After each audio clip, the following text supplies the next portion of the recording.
Classic Thomas and Friends only ever taught us 3 lessons. That's right, in hundreds of episodes, across 7 seasons, across 42 books, there were only ever 3 morals for the audience to take away. The first one was that if you're arrogant and you throw your weight around, you'll very likely get your comeuppance. The second one was that when things are toughest, that's when perseverance and courage are most needed. Now, those are both fairly normal ideas in kids' entertainment even today, but Thomas's third lesson, the third lesson was much more interesting. I am the Thomas Cynic, and this is what Thomas teaches us about ourselves. I want to start this video with a really important point, and that's the fact that Classic Thomas never prioritised morals at the expense of a good story. The world, the characters, and the plot were always far more important than kid-friendly lessons, and that is wonderful. But there were morals nonetheless, and it's that mysterious third one that is the most important, because it gives Classic Thomas so much of its charm and value. The third moral is this: being a child is a good thing.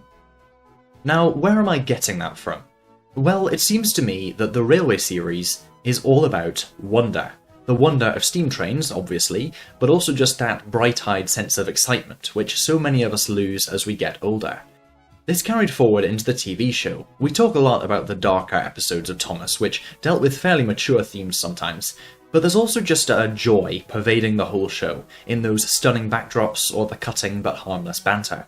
And again, this is obviously directed at children primarily. The Reverend Audrey described Thomas as the eternal child, and while I have my gripes with the Island Song, when it tries to sum up what Sodor is, what it means, it describes it as a land for children who are following dreams, and I don't think that's inappropriate. I also mentioned the idea of arrogant characters getting their comeuppance earlier, and that's a good piece of evidence as well. When characters like James and Gordon get into scrapes, it's usually because they've been trying to look grown up. Even younger engines like Percy suffer from trying to pretend they know more than they actually do about backing signals or whatever. Thomas placed a premium on childhood, on innocence, on being light-hearted. That's not to say that the elderly characters in Thomas are somehow bad. Nothing could be further from the truth. One of the best things in this franchise is the dignity and the respect it gives to its older cast members. It embraces age and shows that even the oldest members in society have a real inner strength in them. But it does this by showing that they are young at heart. Edward and Toby and Duke have a constant twinkle in their eyes, and because they're young at heart, these role models encourage the audience to stay young at heart too. This makes a lot of sense when we think about the way in which the engines were first created. They were created by a parent making up stories for a sick child. They are comforting by nature, and also protective. When we see Gordon form his alliance with Thomas, or the Fat Controller agreeing to buy the Scottish twins, we're catching a glimpse of an older character protecting the childlike world of a younger one. We can add to this the fact that many of Wilbert's books, from the 3 railway engines right the way to Duke the Lost Engine and Tramway engines, end with young and old characters coming back together, reuniting or reconciling. Thomas is about childhood wonder, but it's about childhood wonder for all ages. You see this a ton with the villains of the show as well. Diesel, Bulgy, Class 40, Spencer, these are all characters who are really very cynical and jaded. That's why all of these, in some ways very different antagonists, stand out. They're bored with life, and they take themselves way too seriously. Ah, enjoyment is all you engines live for. One day railways will be ripped up. The books and the show are sort of one big celebration of being alive, and so these antagonists are defined by their boredom and grumpiness. The good guys are grumpy as well, and they deal with difficult stuff sometimes, but Sodor's heroes are set apart because they don't allow those struggles to make them resent the world. I appreciate that talking like this while calling myself the Thomas Cynic is a bit ironic, but this is so important that I'm willing to go off-brand. Thomas is actually the ultimate antidote to cynicism, not just because it has lots of happy endings, but because it shows its audience why happy endings are good in the first place. I think that's part of the reason why it's such a comfort to those who have had difficult childhoods. It encourages them not to despair at that, because they can still have a childlike sense of wonder, even if those early years are long gone. This moral is also the reason why we, the Thomas fandom, don't need to worry about the fact that liking a kids show is a bit weird. There's a great quote from the author C.S. Lewis, where he riffs off a Bible verse and says this: "When I became a man, I put away childish things, including the fear of childishness and the desire to be very grown up."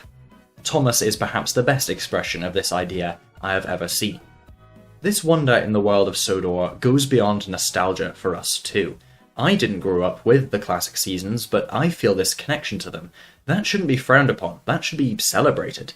Classic Thomas and the Railway series are good, nourishing, surprisingly nuanced stories, and the fact that children were the primary audience doesn't change that. It actually enhances it. So, to summarise my points so far, Thomas encourages us to be children again, but it also shows us that being children again doesn't mean being stupid. This idea of intelligent childishness is so needed right now. As a culture, we've become so heated, so quick to demonise those who disagree with us, especially politically. Maybe remembering that we were all children once and can still find joy in very simple things would be healthy for us. I think Thomas is a brilliant tool for this, and that's what sets it apart from so much modern kids' entertainment. Do you really think that kids of today will have a meaningful remembrance of YouTube Shorts in 30 years? Do you think mass-produced shows that just tick the boxes and nothing more, like All Engines Go did, will give them a sense of wonder at the world? I don't think so. And when they grow up, they won't have a reason to stay young at heart, because for them, being young was just consuming bright colours and dopamine. And then, when they grow old, there'll be no twinkle in the eye. And when the world really needs Edwards and Skarlois, it'll get Spencers and Bulgies. You might think I'm stretching the metaphor a bit far here, but I think a right perspective on childhood and imagination would fix so many of the problems we face today.